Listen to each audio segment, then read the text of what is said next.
Hi, Roger. Congrats for your win today. Do you feel this was an ideal start for you in this tournament, or do you think there are still many places higher for you to go? In terms of the level, I mean, I think we're all gonna start playing better every round that goes by. You know, it's just still early days in the tournament. Can't expect to play your best against the best players in the world in that first match. So I think, like I explained on the court in the interview, it was more about managing the match rather than actually having a certain way how you play and what were you really thinking about. Sure, I had a tactical plan with my team, but very often in a first match like this, you get thrown overboard because at the end you're just happy to be serving well, focus on that first, and then on the return game, sort of try your best, try to keep the ball in play and go from there. So I think that's the difficulty in a first round. Usually at any tournament, here it's amplified because it's against a fellow top 10 player, and it just makes things really, really difficult sometimes. Hi Roger, congratulations. No. After the final in Basel, you said you felt your body was asking you for a break. So are you happy with the way you recovered these 2 weeks? How do you feel? Yeah, took me a long time to recover, really, to be honest. I had a very slow week, the Paris week, but then also, other than the charity match, the Andy Murray live match in Scotland, I also didn't do that much. The last sort of Thursday, Friday, also especially Friday, Saturday, sorry, were my more intense days. Other than that, I didn't do much. I'm happy that I was able to come out today and had actually good energy. And this is the best I've felt since the Del Potro finals. So I'm very happy to see that I didn't have to pay the price for taking it easy, you know, resting, recovering, but then turning it up the last few days got me in shape for today. And now I think I'm in the tournament, and now there's no more turning back, and just, you know, full steam ahead every match that comes. You've seen pretty much everything in your career, but how many times did an opponent turn around to sort of present his backside to you as you're running into the net? And how much of a distraction was that? It was a big distraction, I tell you that, because it was very big. And that's what I should have aimed for. That target was bigger than the down the line corridor that I had. It's happened sometimes in the past, but not on a big stage like this. Okay. The usual question whenever we start this tournament: what did you think about the playing conditions, and also what happened to that kilt? So playing conditions, from what I was told, they changed the speed last year a little bit. I do feel it's a bit faster than in previous years. Don't think it's a bad thing, because we did see some very one-sided matches in the past. Don't know what the reason was, if it just was a fluke that it happened to be that way, or actually just that the better baseliner just really outplayed the other. So I think by having a faster court like we saw today, maybe I also was the better player on the day today, but missed some opportunities, some crucial moments on the break points, ended up paying the price for it going into a breaker. You don't know what's going to happen, so I think it's going to keep the results closer to one another. It's going to be tougher to break, because I do believe if you protect your serve well here, you're in good shape, you know, so you can free swing maybe better on the return. The kilt, we're not in Scotland anymore, so the kilt gets put in the closet, you know, really, for the time being. Speaking of the kilt wearing, Roger, yeah. Didn't get a chance to ask you after Tuesday, because I think you sped off to come back, but just wondering what your sort of considered impression, having sort of been at the opposite end of the court from Andy, how you thought he was, and you know how he was, the power and the pace and whatever, and his movement. Well, first it was a great feeling to be on a court again with him. I've missed him, like I said at the press conference there. It was a great experience in Glasgow. Do something good for other people and other charities. Was a legend of the game. I love teaming up, you know. I think we could do more of it. It's just always tough to have those exhibitions, you know, organized, and where do you place them in the calendar year, because there's tournaments from January to November. It's just always packed. So that was a nice thing to do.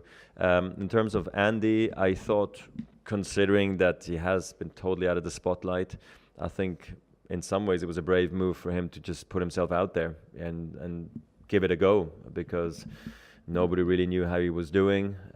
It would have been easy for him to just say, well, you know what, I'll have somebody else play, tickets are sold out, Roger's coming, I can make somebody else play Roger maybe, and it still be maybe a successful story. But I think the fans were really excited to see Andy play. He got great crowd support, which I was really happy to see. Sort of in my rival's home country, to see him getting this much support was beautiful. I was actually happy how he was playing. You know, there was definitely, you know, he can move better, he can serve better. We know all these things, but for a start, I think it was actually quite encouraging and actually okay.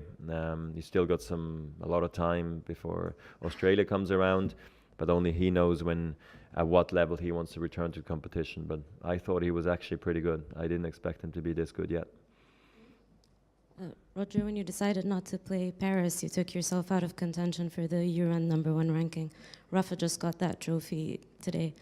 Is there a small part of you wish it was still on the line here and you would be able to fight for it? And just how did you get to the decision to not use it as a factor?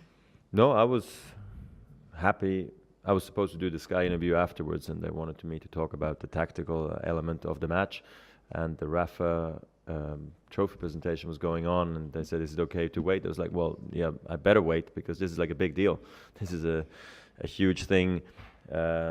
We were both, or all the players were playing for, is maybe world #1, and he was better throughout the year. He played more tournaments.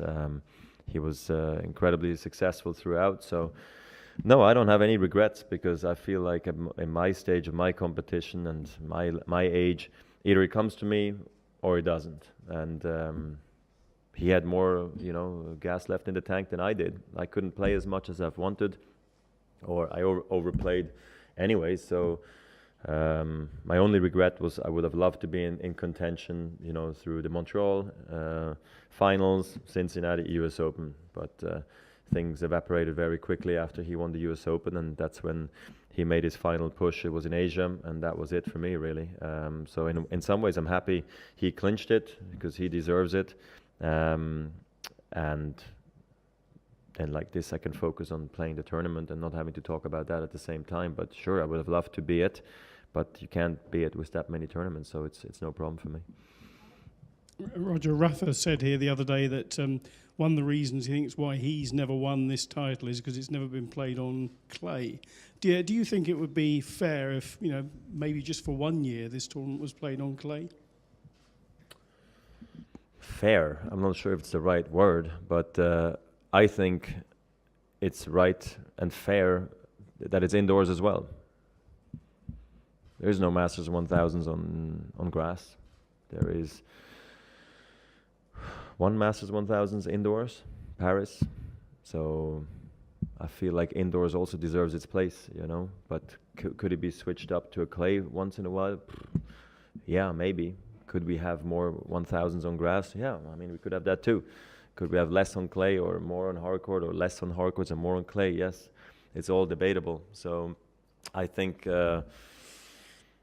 it's not the time of the year for clay. So there you have it. You can do indoor clay, I guess, but that's a bit silly. But I get his point, and it's a fair point. Roger, over here. Yeah.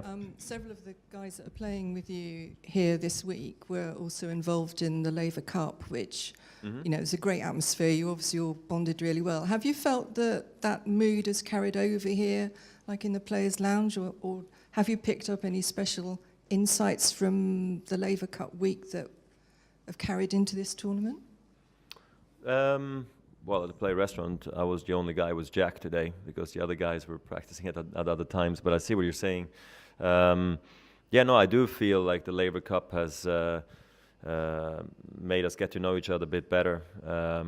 I mean, we have each other's telephone numbers now, all of us. So that wasn't a case beforehand. We anyway knew we see each other, you know, all the time. So it's nice to kind of be able to connect if you wanted to with the guys.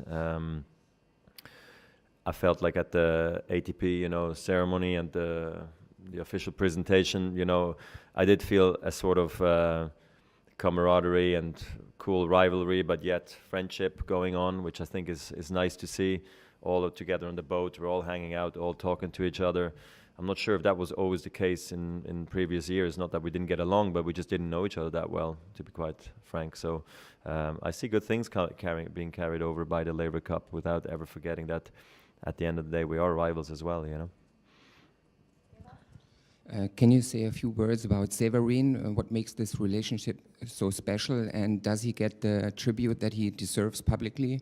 Because he's never, I think, won an award like Coach of the Year or something.